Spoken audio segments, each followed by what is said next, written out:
Our first speaker, Mr. Eyung Lim, we are thrilled to have him join this practitioner panel.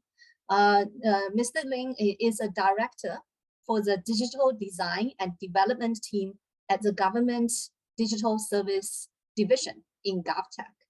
One of his key roles is to understand the issues faced by other government agencies and propose how the various functional and cross-functional teams of GDS can come together to help.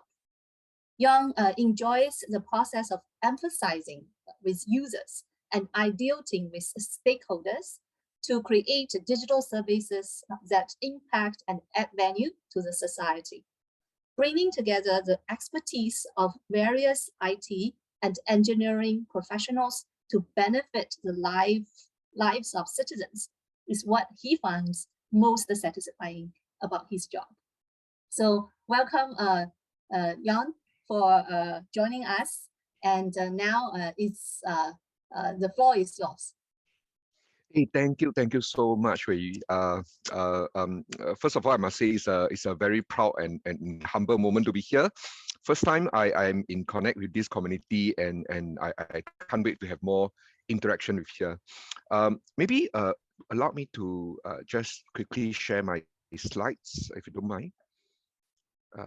May I know, can you all see my slides? Yes. Can no I? problem. Okay, I think I only have 4 very quick slides to share. So since this is the first interaction with this community, maybe let me handpick a few things that we do in government, right? Especially in GovTech Singapore, to hopefully to have an exchange of ideas. Maybe there are certain things I never imagined I can do it in a different way, and maybe there are certain things that also can trigger your organization to do the same. So allow me to quickly share. Now, first of all, let me start by saying that, you know, GovTech as an organization, we are the central ICT agency to look at the well-being of the country in terms of the ICT development. So one of the things, especially we all know that at this very period of time is really when COVID hit in, right? And even without COVID, right, we as a government, as we can imagine, there is no reason, there's no excuse for us not to deliver good, especially when a crisis is happening, right? And I say crisis, of course, I mean the COVID situation. So there will forever be demand for us to do good, forever be demand for us to deliver faster and faster, forever be demand for us to take care of every single group, right, of the residents, be it your citizens, you are foreigner here, you are vulnerable group, you are elderly, and so on and so forth. There is no excuse for us not to look after, you know, every one of them. So when all of these demand piles up, then we start to have an internal self-reflection. In fact, what I'm going to share here is something that we started this journey about 3 or 4 years back. And luckily, we started it slightly earlier before the COVID kicked in, so that when COVID kicked in, a lot of new requests start to come in. We just happen to have the opportunity to use all these tools that build up to handle the situation. And this is the tool, we call it a Singapore Government Tech Stack.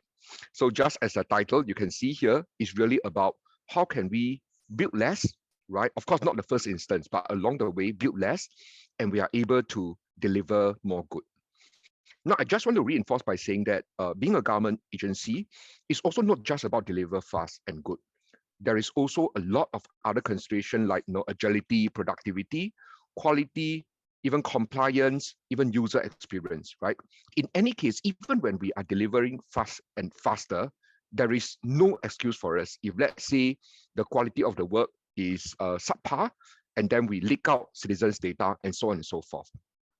So all these things, all these requests came together and really set us on this very journey of build less, deliver more good.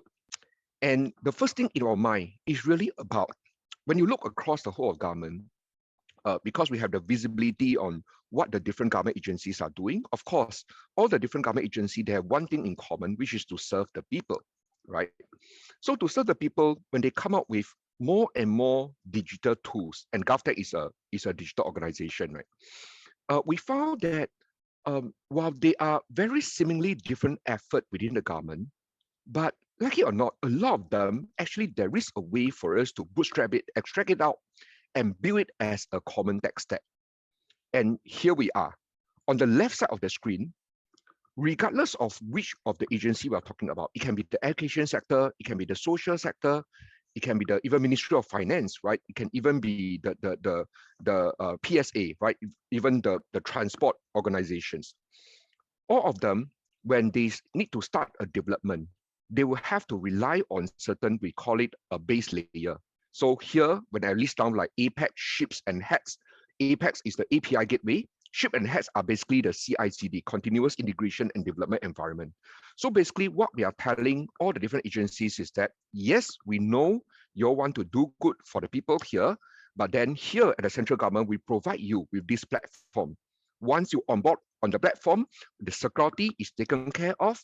A lot of other sort of automation, sort of implementation is already baked into the platform itself. Once you onboard the platform, it can easily save you at least 50% of the effort. And today, close to 50% of the agencies are already onboarded with the platform.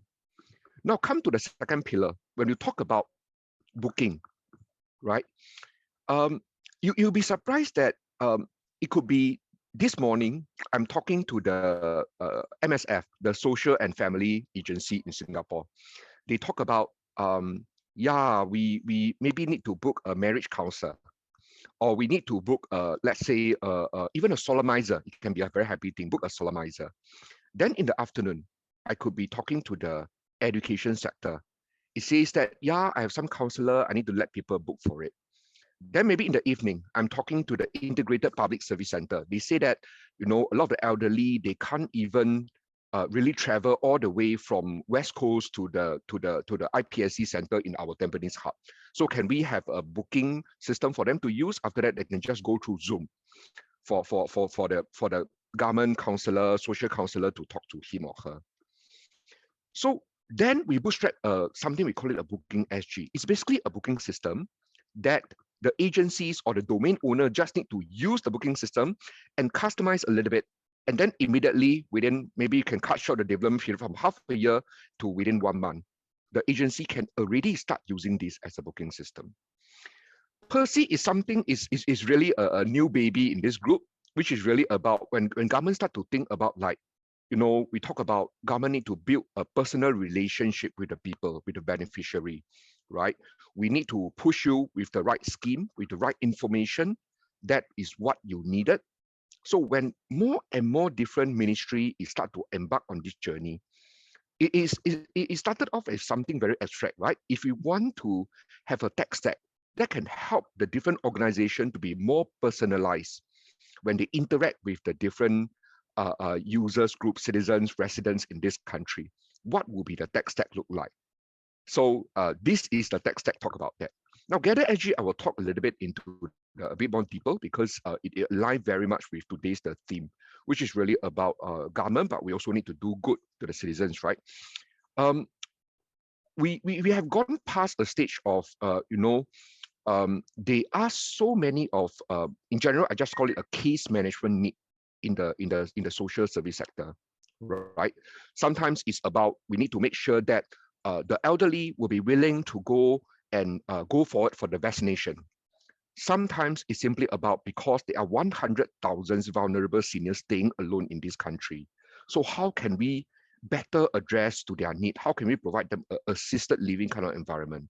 Sometimes it can be even as simple as just because we have we have some grocery voucher to the vulnerable group, and we just want to make sure that some of them who doesn't get it, the cases are properly handled. So today within the government, we also have a lightweight case management and coordination tech stack. I'll go in deeper about that slightly in a while. Last but not least, if you stay in Singapore during this period of time, you probably heard about a lot of things about this go where, that go where, must go where, flu go where, support go where, and so on and so forth. So today, I'm happy to share that what the public doesn't know is that go where, from the government perspective, is actually more than just a website. It's more than just an instance of implementation.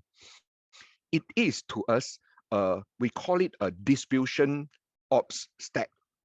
It is a tech stack itself to support a distribution ops.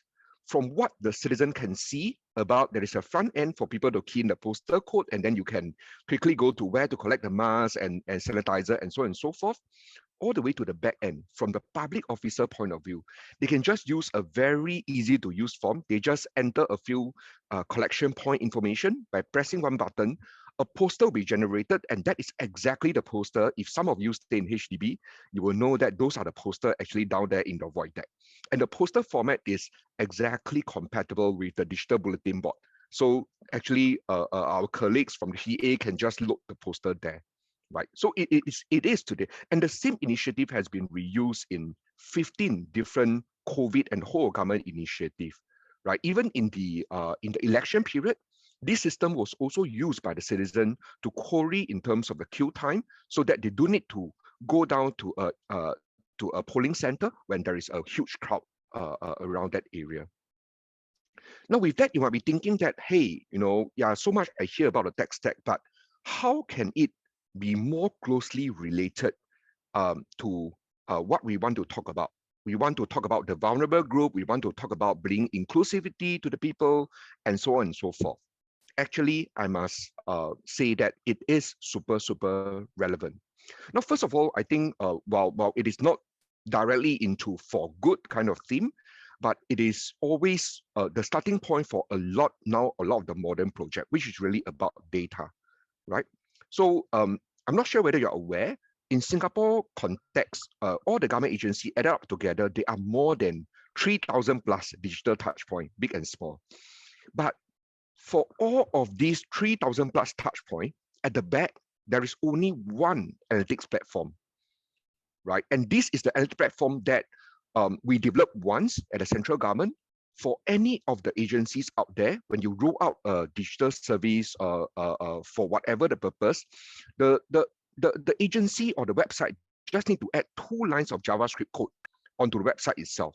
Then what the website owner can get are the 5 different steps that I summarize here. First of all, is really about which are the authentic information. Because if you know, one of the things government is fighting is also about fake news, and which are the legitimate source of information, so that when crisis kick in, people would not be in the panic stage. So first is a DSR, we call it a digital service register. That is the single source of truth that talks about which are the legitimate source of truth. Second, you don't talk about whether the website is good or bad or whatever. First, please make sure the website is up. So once you add the same 2 lines of JavaScript code, the website is immediately under the uptime monitoring, so that people will know that whether their services are up or down. When it's down, the service owner will immediately be triggered with an email.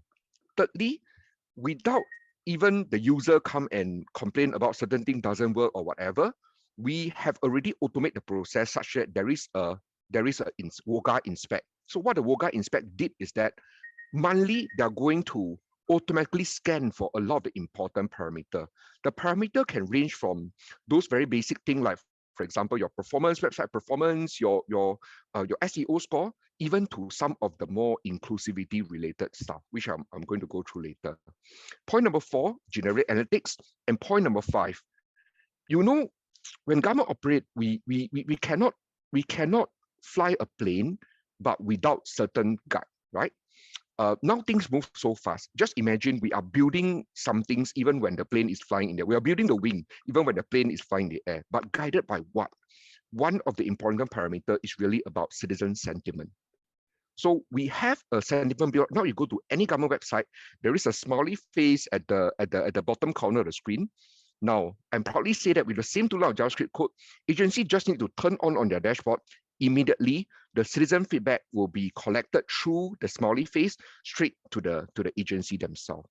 So that is one from the data end. Next, let me talk about the inclusivity.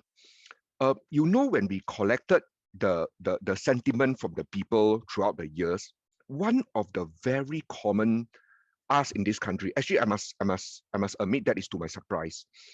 No matter how advanced Singapore is, how educated the population is, it is a truth that a lot of the people write in through these feedback tools and tell us that actually they have an issue when government only communicate to them in Singapore as the only language.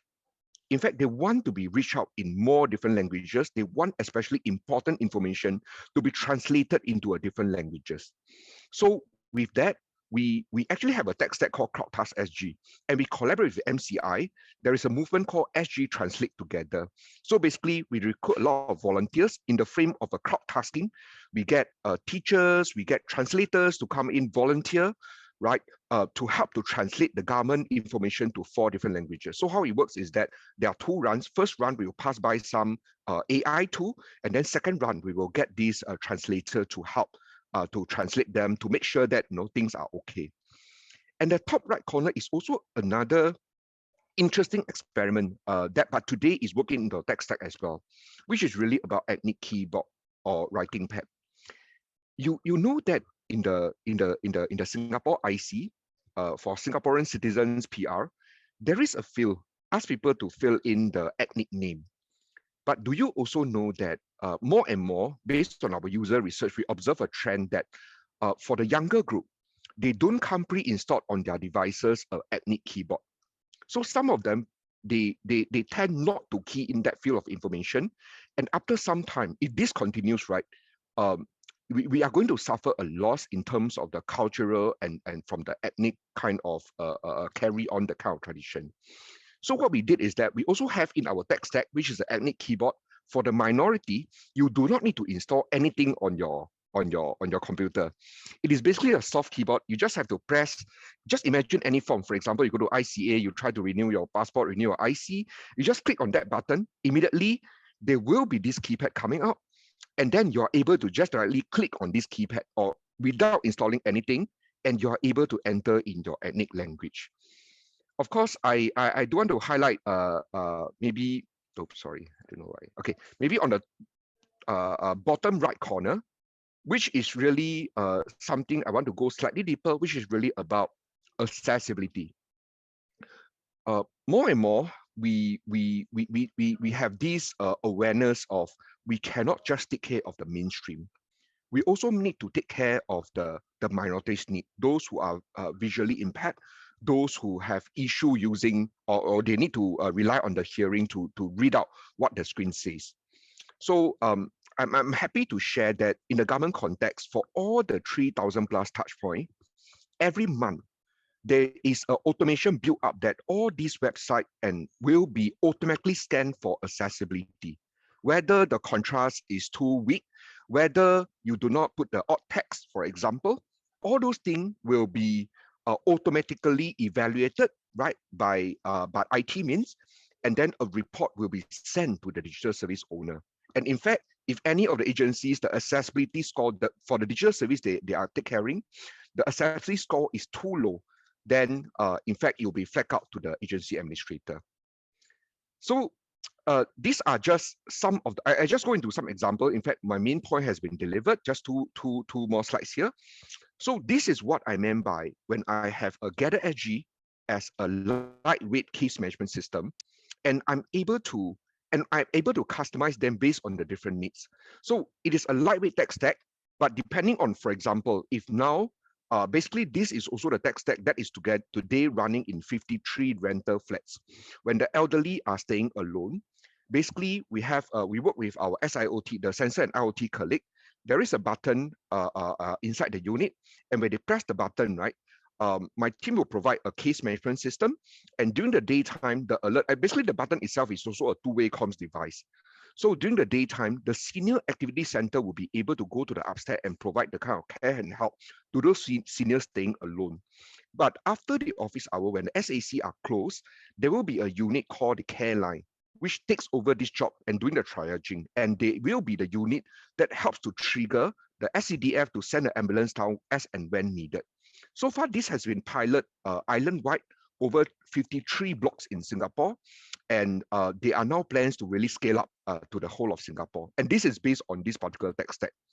And at the middle column, when SGO need to engage the elderly, to make sure that they are okay, because I can't send volunteer down to you to do the knock your door and ask you shake your hand anymore because of COVID situation.